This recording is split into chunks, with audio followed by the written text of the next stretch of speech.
ჩვენი სტუმარია საქართველოს სომხური სათემო პლატფორმის თავმჯდომარე გიორგი ტუმასიანი, მას ვთხოვ ჩვენთან სტუდიაში. საღამო მშვიდობისა, დიდი მადლობა. ვთხოვთ. მოდი დავიწყოთ იმ ინფორმაციის მიღმა, რასაც ჩვენ ახლა ვუყვებოდით ჩვენს მაყურებელს, ზოგადი სურათი ახლა სომხეთში. რა ხდება სამღვდელოებასა და პაშინიანს შორის და თლიანი სურათი რომ დავინახოთ, იმისი რა ნაწილია ახლა ეს კონფლიქტი. დღეის მდგომარეობით 14 ადამიანი არის დაკავებული სახელმწიფო გადატრიალების ბრალდებით, მათ შორის მთავარი მოქმედი პირი არის სწორედ არქეპისკოპოსი ბაგრატ გალესტანიანი, რომელიც რეალურად კტრიჩ ნერსისიანის, ანუ გარეგინ მეორის ლოცვა კურთხევით იღებდა ამ პროცესებში მონაწილეობას, რაც წმინდა ბრძოლა ერქვა და რომელიც ახლა უკვე ძალადობრივ ხასიათს იძენდა. შესაბამისად, მთელი ეს პროცესი ახლა, რომელსაც ჩვენ ხედავთ ფაშინიანსა და ეკლესიაში მყოფი რუსეთის გავლენის აგენტებს შორის დაპირისპირება, სწორედ იქიდან გამომდინარეობდა, რომ სომხურ სახელმწიფოს ჰქონდა ინფორმაცია ამ გადატრიალებაზე. დღევანდელი მტკიცებულებები, რაც სომხეთის სახელმწიფო უსაფრთხოების სამსახურმა გაავრცელა, მათ შორის არის ფარული ჩანაწერები, შემდეგ უკვე, როდესაც შევიდნენ ამ ადამიანებთან და ათობით ადამიანის საკუთრებაში ბინაში შევიდნენ და ასე შემდეგ, იპოვეს ძალიან ბევრი მტკიცებულება. შესაბამისად, არის საკმარისი მტკიცებულება იმისა, რომ ნამდვილად ასეთი გადატრიალება მზადდებოდა. აი ეს ფარული კონფლიქტი არსებობდა, ამას სხვა ფესვები აქვს კიდევ კარგი ხნის განმავლობაში, მაგრამ შეიძლება ბევრი არ ელოდა ასეთ სიმწვავემდე თუ მივიდოდა ეს ყველაფერი. რატომ დაჩქარდა? როგორ ფიქრობთ ეს პროცესი ერთი მხრივ სამღვდელოების მხრიდან და ამას თუ ახსნით გასაგები შეიძლება იყოს უკვე ფაშინიანმა, რატომ გადადგა ეს ნაბიჯები? ძალიან მკაფიოდ რუსეთმა დააყენა ამოცანა კავკასიის რეგიონში, იქიდან გათვალისწინებით, რომ საქართველოს დღეს მთლიანად რუსულ ორბიტაზეა დაბრუნებული. ერთადერთი მნიშვნელოვანი პრობლემა აქ რუსული გავლენებისთვის არის სწორედ ფაშინიანის ხელისუფლება. ამიტომ რუსეთმა ჩართო ყველა მისი რესურსი. ეს არის წინა ხელისუფლება სერჟ სარქსიანის, რობერტ ქოჩარიანის, ასევე ჩართო სომხური სუსის ყოფილი ხელმძღვანელი, რომელიც ფაშინიანის პირველად რო გახდა პრემიერი მაგ პერიოდში იყო დარჩა სუსის ხელმძღვანელად არტურ ვანეციანი, ამავდროულად აქტიურად არის ჩართული დაშნაკ ცუცუნი ამ პროცესებში, სადაც კგბ-ს გავლენა, რუსული სპეცსამსახურების გავლენა არის უზარმაზარი და რა თქმა უნდა გადაწყვიტეს, რომ ეკლესია, რომელსაც გააჩნია მნიშვნელოვანი ნდობა საზოგადოებაში, როგორც ინსტიტუტს და არა იქ მყოფ პიროვნებებს, შესაბამისად გადაწყვიტეს, რომ ეს ინსტიტუტიც ჩართონ და სწორედ ამიტომ ეს წმინდა ბრძოლა მიზნად ისახავდა სწორედ გამოყენებას ამ თემის. ეს წმინდა ბრძოლა არის მოძრაობა, რომელიც შეიქმნა, ანუ ასე გამოდის ახლა თქვენ გისმენთ და სხვებსაც ვისაც კომენტარებს უსმენთ სომხეთიდან, გამოდის რომ შექმნილია ეს მოძრაობა და არსებობს ეს მოძრაობა იმისთვის რომ დაამხოს ფაშინიანი?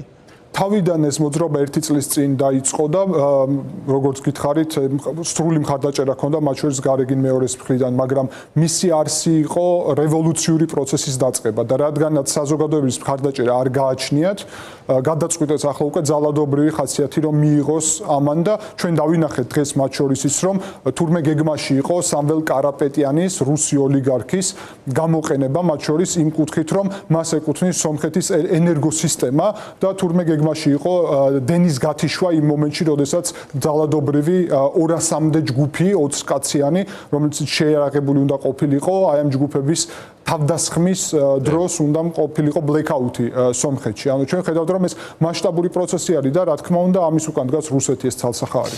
ყავს თუ არა მოკავშირეები ფაშინიანს თავად ეკლესიაში? ძალიან საინტერესო, იმიტომ რასაც თქვენ ახლა პროცესებს აღწევთ, ასე ვთქვათ, კონფიგურაციას, ხო, აი კარაპეტიანი, კი ბატონო, იქ რაღაცა პარტიები, წამყვანი ძალა ამ ყველაფერში მაინც არის თუ არა გარეგინი და მისი გარემოცვა.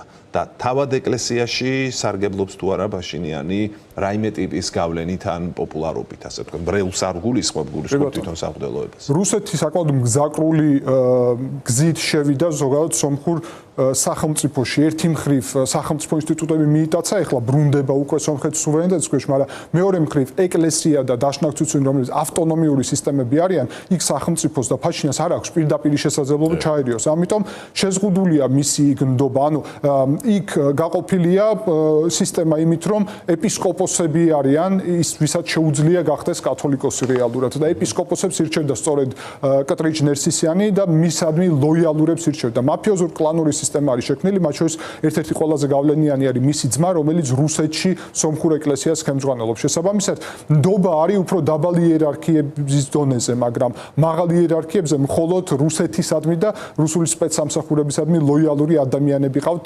გაყვანილი და ნებისმიერი ვინც ცდილობდა ალტერნატიული, ანუ თავისუფალი ყოფილიყო აი ამ სპეცსამსახურების გავლენებისგან, არის გარიყული ეკლესიიდან, ან არის დაბალ პოზიციებზე. გიორგი, ეს ძალიან საინტერესოა. ერთი მაგალითად თუ სცენარი იყო სახელმწიფო გადატრიალება, აი მეთოდებით, რომელსაც თქვენ აღწერთ და ფაშინიანმაც თქვა ადამიანიშნა ამ ყველაფერზე, ეს ერთი ნაწილია, მაგრამ ძალიან საინტერესოა საზოგადოებაში აი ამ ჯგუფებს, ფაშინიანის მოწინააღმდეგე ჯგუფებს რა გავლენა აქვს. ჩვენ ვიცით, რომ იმ ძიმე პროცესების შემდეგ, რაც დაკავშირებული იყო ყარაბაღთან, ფაშინიანს გამოუცხადა კვლავ ხალხმა ნდობა და მის საძალაუფლება. მე მაინტერესებს განწყობები როგორია ახლა მის სასარგებლოდ ან მის წინააღმდეგ. მას შემდეგ გავიდა გარკვეული დრო.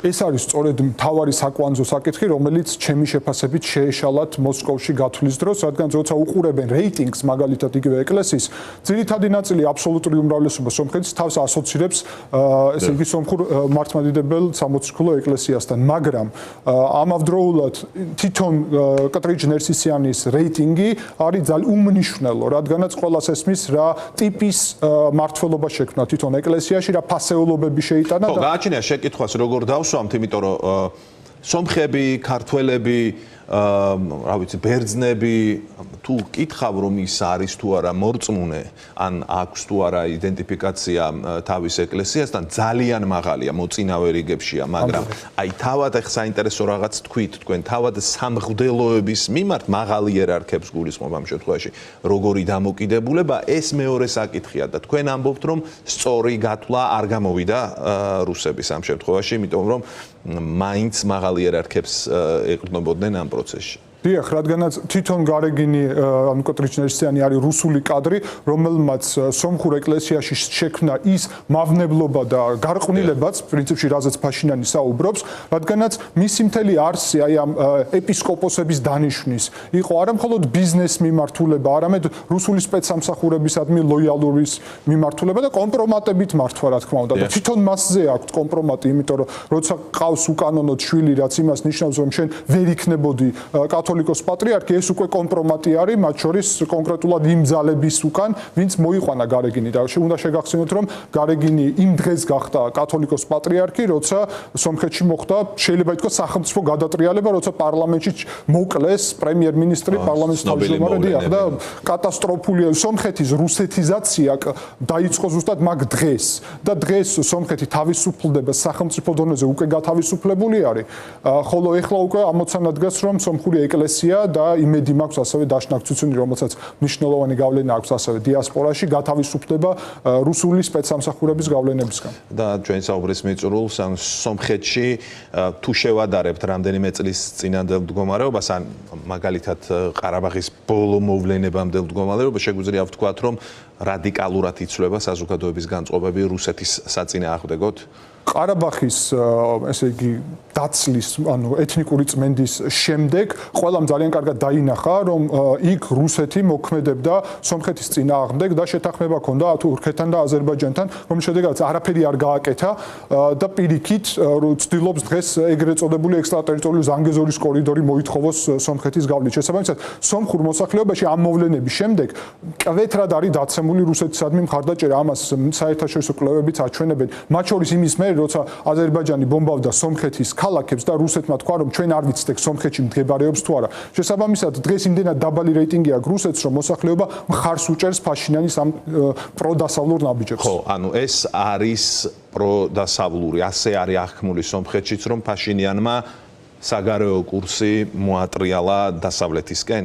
პირველ რიგში ეს არის სახელმწიფო რომ შედგეს კონკრეტული ეს ნაბიჯები, მაგრამ შეგახსენეთ რომ სულ რამდენიმე თვის წინ ოფიციალურად იქნა მიღებული დოკუმენტი პარლამენტში სომხეთის, რომელიც გულისხმობს სომხეთის ევროინტეგრაციას. რა თქმა უნდა, ამ ეტაპზე გადასული არ არის სომხეთი, იმიტომ რომ საქართველოზე არის ეგ დამოკიდებული და რუსეთი სწორედ საქართველოს მეშვეობით ბლოკავს ამას, მაგრამ საბოლოო ჯამში კი შეიძლება ითქვას, რომ სახელმწიფოს დამოუკიდებლობის პროცესი და თან ევროინტეგრაციის პროცესი. კი ბატონო და ბოლოს მოკლედ თუ შეიძლება 2026 წლის არჩევნები ახსენა ერთმა ჩვენმა რესპონდენტმა ვინ შეიძლება იყოს აქ ფაშინიანის ყველაზე ძლიერი კონკურენტი?